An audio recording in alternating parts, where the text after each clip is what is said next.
And he was like, oh, the shadow people are next to you.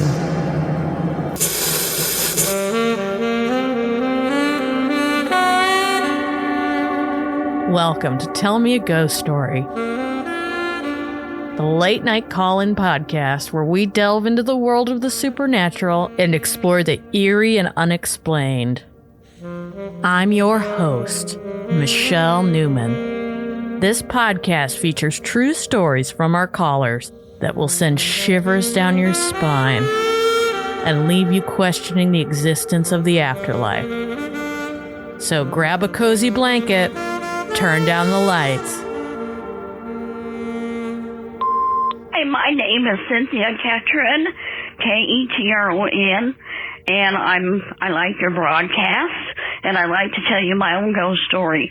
After high school, graduating from Speedway High School in 1977, my grandparents took me out on a trip to Hollywood, California. I got to see Disneyland and all the Pacific Ocean and all the interesting sights. And anyway, one evening, my grandparents and I were walking along the beach along Pacific Ocean. And we saw a strange but familiar figure approach us. It was a ghost of Marilyn Monroe, and she was dressed in a long white evening gown, had beautiful blonde hair, looked as gorgeous as she ever did, and she was carrying white leather sandals, and she was walking like she was kind of drugged or something. When she approached us, she didn't seem to know who she was or where she was, and she said, "Can you help me?" And my grandmother and I were both psychics. And anyway, when she approached us, she asked us where she was and who she was. And I said, "Don't you know you're Marilyn Monroe? You died a couple years back." And she acted like she didn't know what we were saying. She suddenly regained her composure. And she said that she wanted people to know that she didn't commit suicide, that somebody else did it for her. So she walked back down the beach, accompanied by a man. Now, we couldn't see him because he had his back face to us. But anyway, we couldn't see his face. So they disappeared into the sunset, and they left long footprints along the beach. So if you want my story, my name is Cindy Ketron, Ketron. Thank you for listening. Cindy, thanks for calling in again. I'm beginning to really love your stories, so keep them coming. I've done some research, and according to this article by the Hollywood Reporter, Marilyn Monroe's spirit has been spotted everywhere around Los Angeles. In her home where she died, sitting on a bench at the Hippodrome on the Santa Monica Pier, and basically every ladies' room from the El Capitan to the Hollywood Roosevelt Hotel. So congratulations, Cindy. You found Los Angeles' version of the Holy Grail of ghosts. Next message. Hi, my name's Adam, and I'm from Decatur, Illinois. I've been in the paranormal field for over 20 years now.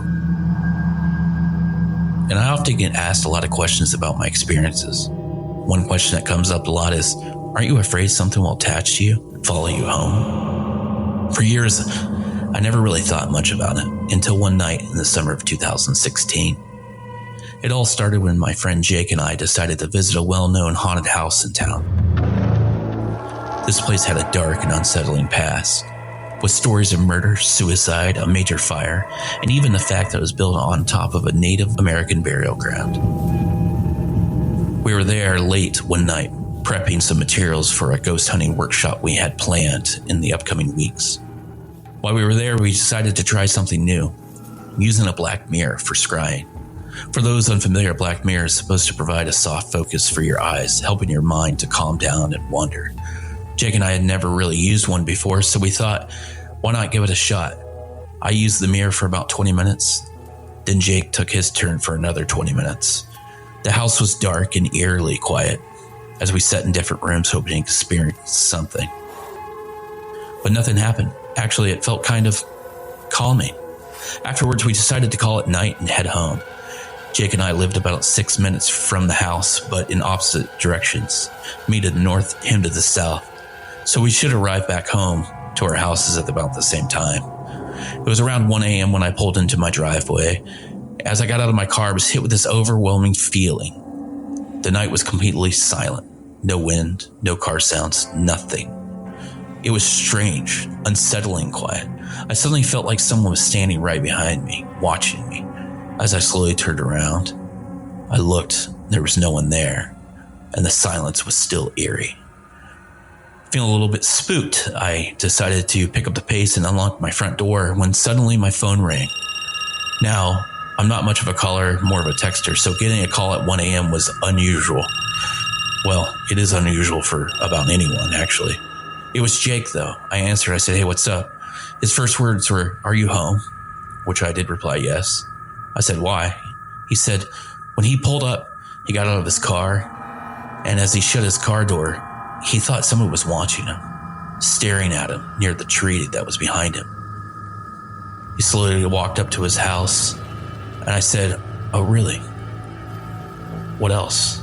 He says, "Why is it so damn quiet out?" In that moment, I realized I wasn't alone in this experience. Something strange had happened.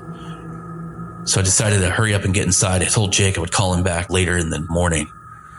As I lay there in bed later, I couldn't stop thinking. Was whatever it was still outside my house? Or had it returned to the creepy old house on the burial ground? And I guess that night, I got my answer to the common question. Thanks for calling in, Adam. The answer you got was yes, in big capital letters. Next caller. Hi, Michelle. My name is Lisa. I'm an Aboriginal woman of the Gomeroi Nation, and I'm based on Quandamuka country, or in the Brisbane area of Queensland in Australia. Love the podcast, and I'd like to share a story with you.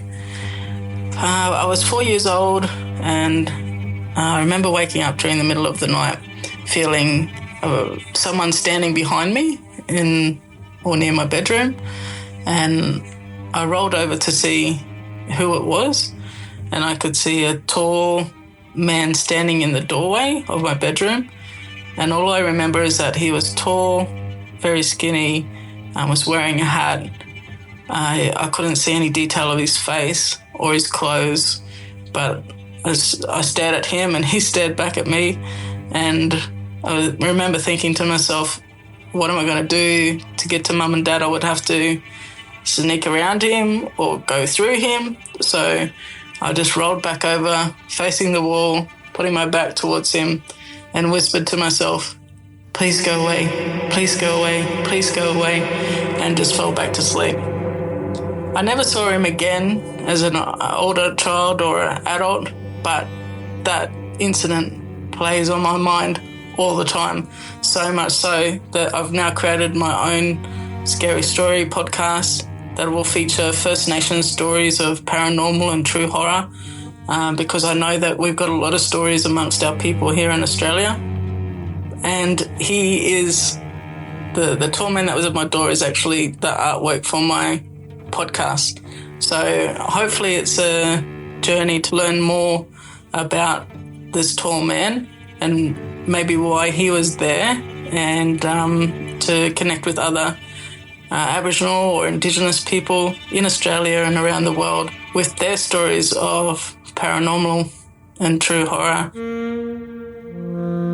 Thank you, Lisa, for calling in. Be sure to follow Lisa at Propa Scary Podcast on Instagram to keep up to date with when her show premieres. I can't wait, personally. I'm very excited. And that's Propa, Proppa, Scary Podcast.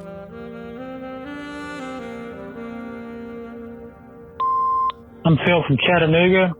I'm a property manager. I manage empty, vacant, and foreclosed properties. And this story happened in Noble, Georgia. I was given a work order to go to a town called Lafayette, Georgia, and Noble was on the way, so I called a young man up that helps me from time to time, and he was home from the Marine Corps, so I picked him up, and he began to tell me a story about what happened to him the night before, the afternoon before. He was going to take a shortcut from his house to his grandmother's house, and he had to go through the woods. And he said he got into a certain point, and he stopped, and he felt like he was being watched. And then he turned around, and there were these shadow figures in back of him. And as he turned back forward, there were some shadow figures there again. And he began to tell me he did a 360, and they were all the way around him. And I asked him, I said, what part of the woods were you in? And he told me, he said, you remember the old Tri-State Crematorium? I said, yeah. He said, well, that's in my backyard. He said, I was taking a shortcut, and I was going through the old crematorium. And I said, why in the hell would you do that? Because everybody around here knows that the guy who owned that place was not cremating bodies. He was piling them up in a barn. He had over 300 bodies that had not been cremated in his barn. And then when the FBI found out about it, because of a neighbor's dog digging up a skull, the FBI, the GBI, state and local, all of that police just blew up that little town of Noble. And they tore everything down. They drained the pond. They took all the bodies that they could to Atlanta to try and, identify them. But the county and the state said nothing can be built on that property. So everything on there was torn down, like I said.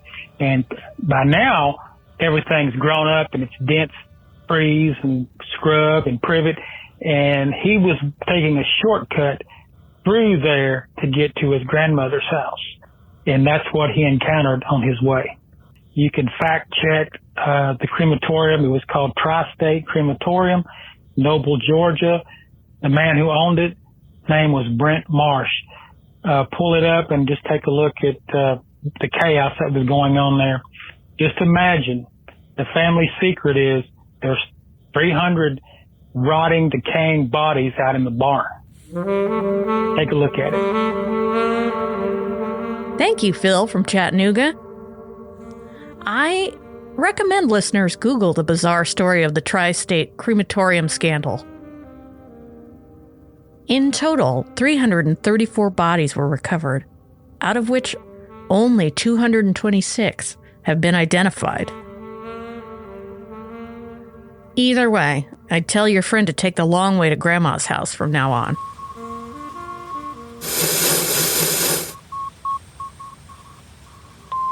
Hey, this is Cynthia Ketron again, K-E-T-R-O-N. I'm calling from Avon, Indiana.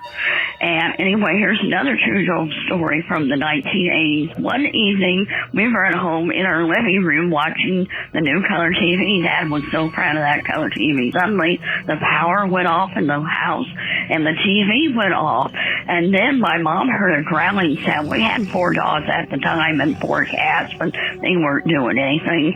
The dogs became frightened and ran out of the room.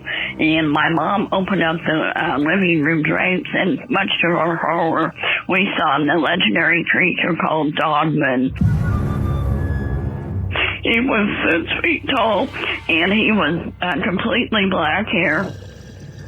And he looked like an American werewolf. And he was growling and snarling, and he was slapping the sliding glass door as if he was trying to break it.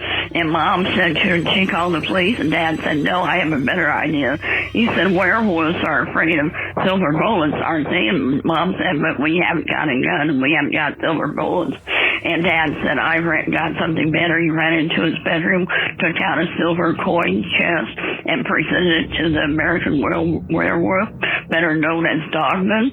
And it took one look at that and fled and howled and ran into the darkness. So I hope you get to share my stories. These are all true stories. So thank you for your time. Thank you. Thank you, Cindy, for your call.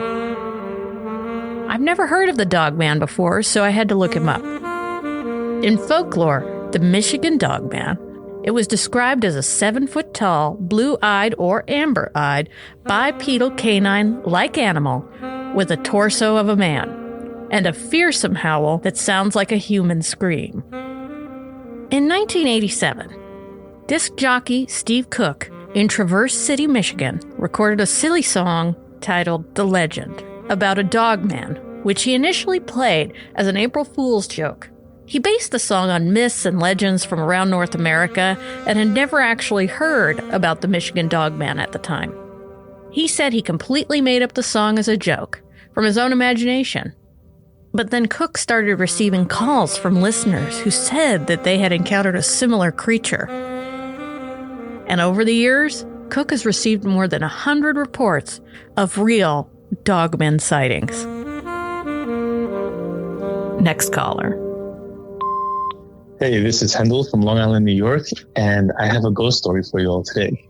This ghost story happened a few years ago in a hostel that I was staying at in Los Angeles. It took place over the course of 3 days. The first day that I get to the hostel, first off, let me set the scene. It's a big room filled with bunk beds that could fit up to 6 to 8 people. The first day that I get there, I had a couple of roommates and everybody was very chill. You know, there were no signs of anything crazy going on. So it was just a nice space. And then it was my first time staying at a hostel in Los Angeles. But already I had known of different hostels being haunted. So the second day, a couple of those roommates leave, and it's just me and another girl who stay there that night. When I come into the hostel at the end of the conference day, I showered, brushed my teeth, got ready for bed, and turned off the light. Now the girl, she was scrolling on her phone, and then maybe an hour later, I hear this really loud cackling.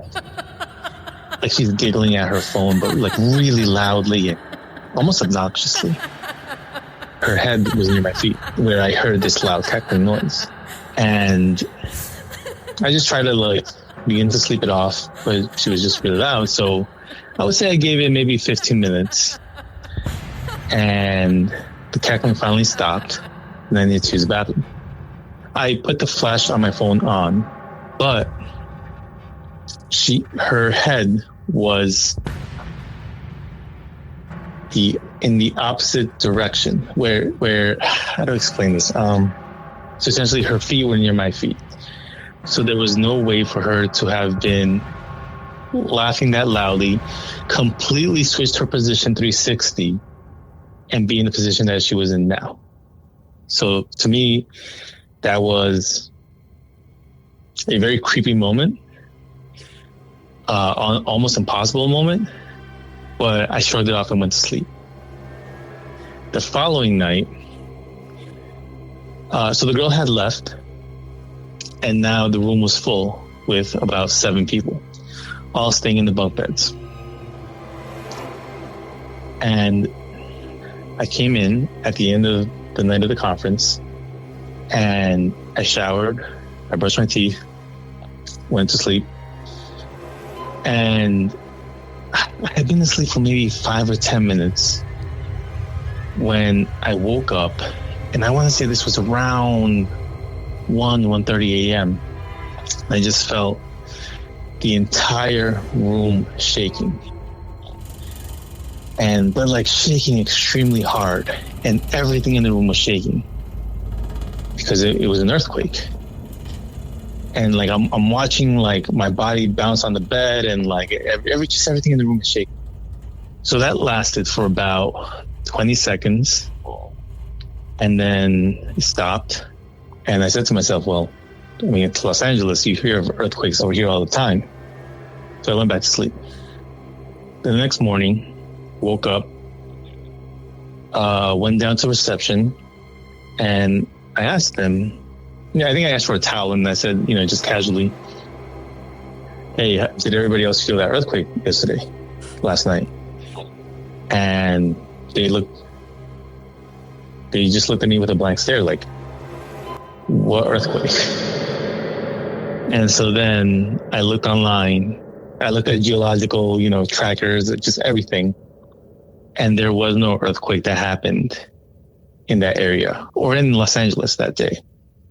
Now, I think either incident could be dismissed as an occurrence, right? That the first occurrence could have been, I don't know, maybe the girl just really did shift her entire body the opposite way after laughing really loudly on the phone, right? That could be plausible.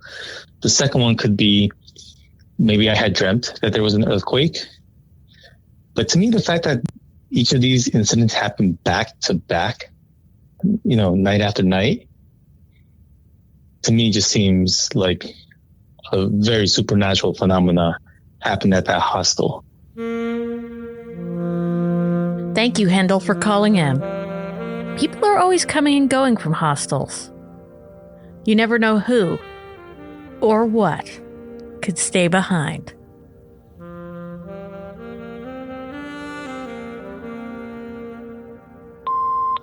Hi, I'm Christina, and this happened in Oakland, California. Growing up, my brother always said he saw shadow people. I mean, he probably did, because what happened kind of proved that he did, and it was horrifying. So, I think I was 11 at the time. He was 9. My twin was with me. My dad used to have this trailer in the back of the car shop that he worked in. It's where we would hang out after school. And so we were there sitting around this table. Well, he was sitting on where the bed is. So a very small space. So he was sitting where the bed is, and he was facing us at the little tiny table. My twin was on the couch part of this table, and I was on the chair across from her. And he was like, "Oh, the shadow people are next to you." And so I said, "Oh, are they?" Mocking him, are they here? And I was fake punching the area he was pointing out where these shadow people were supposedly hanging out. I don't know. It was it was either behind me or next to me. But I was fake hitting this area. And then he was like, "They don't like it when you do that." And I was like, "What?" And suddenly my chair was pulled out from under me. I fell on my butt, and I was not leaning back on the chair to accidentally fall. All 4, legs of the chair were solidly on the ground, on the floor. And yeah, so literally someone pulled the chair out from me sitting on it, and I fell. And then he looks over at us again and he says, "See, I told you they don't like it when you do that." I was like, "Oh, who says that? What are you talking about?" And so we just got up and ran to my dad's office and tried telling him what happened. And he was like, "Oh, you don't need to be scared of the dead. You need to be more scared of the living." And I was like, "I am injured.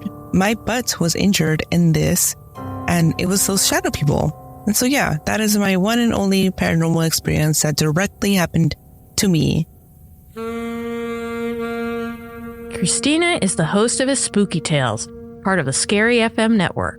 Go check out her show to give yourself a scare for Halloween. Hello, Michelle. My name is Carla. I definitely have a ghost story, a love story, an eternal love story. And I live with this forever love ever since he left the physical. And I have everything on film. They can prove everything I'm saying. But I am living with the love of my life that passed on in 2020. And that's all I can tell you, except that it's a gift that keeps on giving. Thank you for letting me share. Bye for now.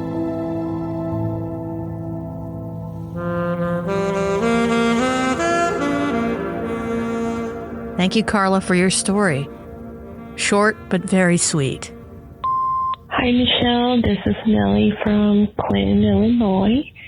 I am going to tell you one of my experiences that I had when I was 18. In Mexican culture, my grandma once told me about how if you, it's similar to sleep paralysis, but my grandma used to say this phrase that the dead will get on top of you if you sleep at a certain position. And when I was 18, I don't know if it was just me dreaming or if that happened to me with what my grandma used to tell me.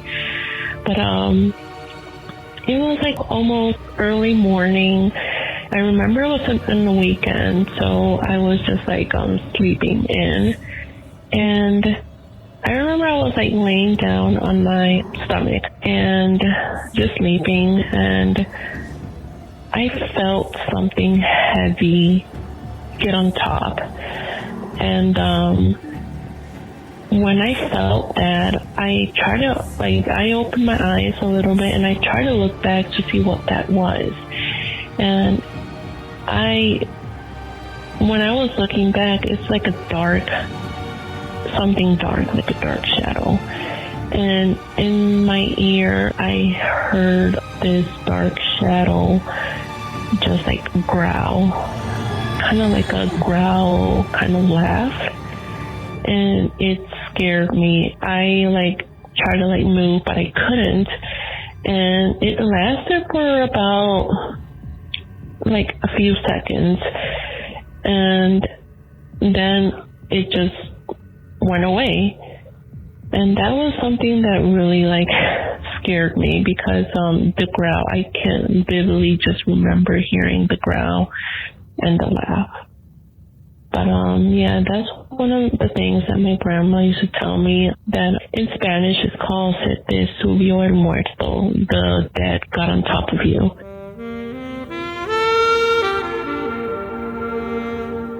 Thank you, Nellie, for calling in again. And as we all know, Grandma is always right. That's all we have this week, folks. Do you have a ghost story?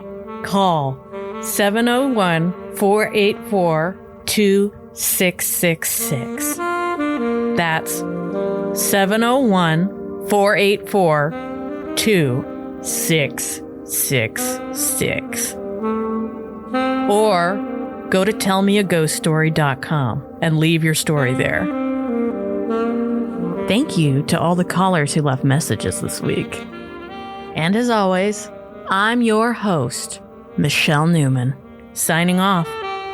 See you next week.